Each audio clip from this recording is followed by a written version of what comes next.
Springtime weather means more families are hitting the parks. The Champaign and Urbana Park districts are making some upgrades you might see this season. And WCIA3's Emily Braun is live in Urbana now. So, Emily, what changes are on the way there? Christy, you can see some of the changes that are happening now here at Crystal Lake Park. Park district officials are working on creating a multi-use path so that people can share that path walking, bike riding, or just jogging. And also in Crystal Lake Park, as we told you last night, a near $3,000 grant is going to help buy shrubs for the bank stabilization project. Those native plants will also help with water quality and habitat restoration. Also in Urbana, a new playground is going in at the Phillips Recreation Center. The idea for that? Inspired by kids. Then over in Champaign, speaking of playgrounds, there will soon be a new one at Spalding Park. The current playground there has been around since 1996. And at Heritage Park, the Park District will be working on creating a path surrounding the lake. So those are just a few projects that are coming up in Champaign-Urbana Parks. For a full list of what's happening there during the spring, summer, and fall seasons, we have a list on our website, WCIA.com. Live in Urbana, Emily Braun, WCIA3, your local news leader. Sky's not going to stay really that clear today. Actually, we're noticing just a little sunshine this morning, which that's going to be probably the extent of the sunshine here for the day because clouds will continue to roll on in and eventually more of the widespread shower activity will happen for us. I think many of us will stay dry.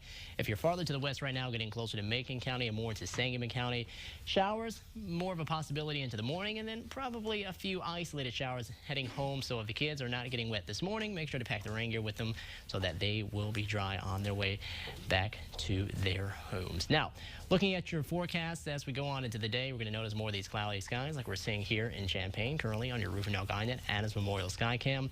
Temperatures will warm up out of the 40s, but mainly just get back into the 50s with this rain that is currently tracking through the area as we speak and will continue to be kind of off and on as we get more into the afternoon. I think this is going to be the best chance that we have of the showers here into the morning hours. More light activity into the afternoon. For this evening and tonight, guess what? More rain really to come and into your day for tomorrow, too. We'll show you when the drier days, however, are ahead for us. Plus, talk about the rest of your 7-day forecast coming up in about 5 minutes. Christy, Aaron. Thanks, Adam. A man is dead after a shooting last night in Danville. It happened on North Sherman Street near Fairchild around 6. Police are still investigating and they have not released the name. Family members say he had just gotten home from prison and was spending time with his kids when this happened, but they're not sure what happened leading up to the shooting. We will keep you updated when we get more information about this. New this morning, an assistant pastor in Decatur is on trial after police say he raped and sexually abused a girl from his congregation. Our partners at the Herald and Review report Jose Aboitez faces several sexual assault and abuse charges. The charges involve a girl who went to Palabra Miel Hispanic Church. In court, the assistant state's attorney said Aboitez picked the girl up from her home, took her to a park, and raped her. She says he also wrote letters asking her for erotic pictures of herself. His defense attorneys argue, except for the letters, there's no evidence to support the charge. The trial is expected to continue today. Police arrested a man from Urbana in connection with a 2017 double murder in Danville. 38-year-old Nicholas Trimble is accused of shooting and killing Rafael Arevalo and Omar Roman, both 26. Police found both of them dead inside a home when they responded to a call for shots fired. Trimble was arrested on Monday in Champaign. A man in Decatur was arrested for attempted murder. Jamal Anthony Jackson was arrested at Richland Community College. Police say 2 men were shot last week.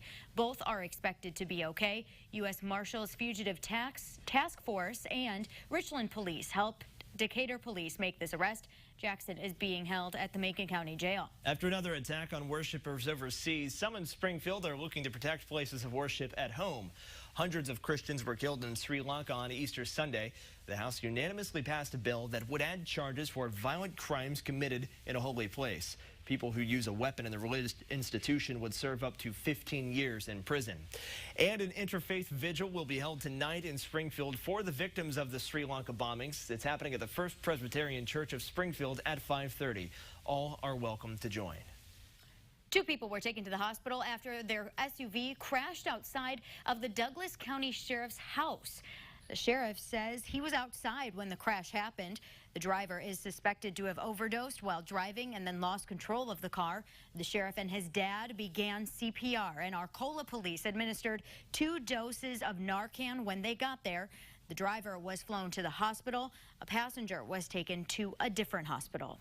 Police are still looking into what caused a crash that seriously hurt a bicyclist. They say the victim, Jonathan Parrish, was in the back of a group of 3 riders when he was hit. It happened on High Cross Road in Urbana. Parrish is still in the hospital recovering. Mitchell Snodgrass is accused of drinking and driving. Investigators say he drove home to Savoy after hitting Parrish because he was, quote, panicked. So what I would ask of the public is, if they see somebody that they think is impaired, they should call 911 and go ahead and report that information. If someone's contemplating driving while they're impaired, or even if they've just had a little bit to drink, they should reconsider that choice. Obviously, there's other options to be had. You can. Police say they are looking into whether whether speeding was a factor in that case. High Cross Road has had issues with speeders in the past. They're also investigating whether the bikes had lights or reflectors on the back. They say it's likely that they did. We have an update this morning. Mahomet's Village Board voted to annex 3 neighborhoods. Despite some neighbors' protests, Briarcliff, Summit Ridge, and Lakeview will now be part of the village.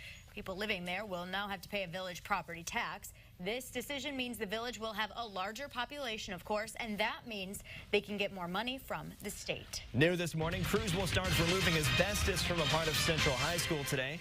It's being removed from the basement underneath Combs Gym between 5 p.m. and 1:30 in the morning each day. No one will be allowed in that area until the work is done. They expect that to be about May 7th.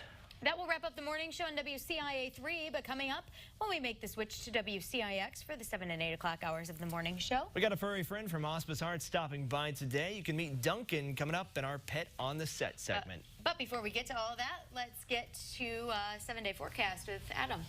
We're going to talk about rain showers today and tomorrow coming up at 7 a.m. It looks like those are going to be isolated, but it looks like the better chances this morning. At least we get up out of the 50s heading into the day tomorrow, though, and head more into the 60s over the weekend, where, of course, we have the marathon forecast still looking to be rainy, but more into the afternoon.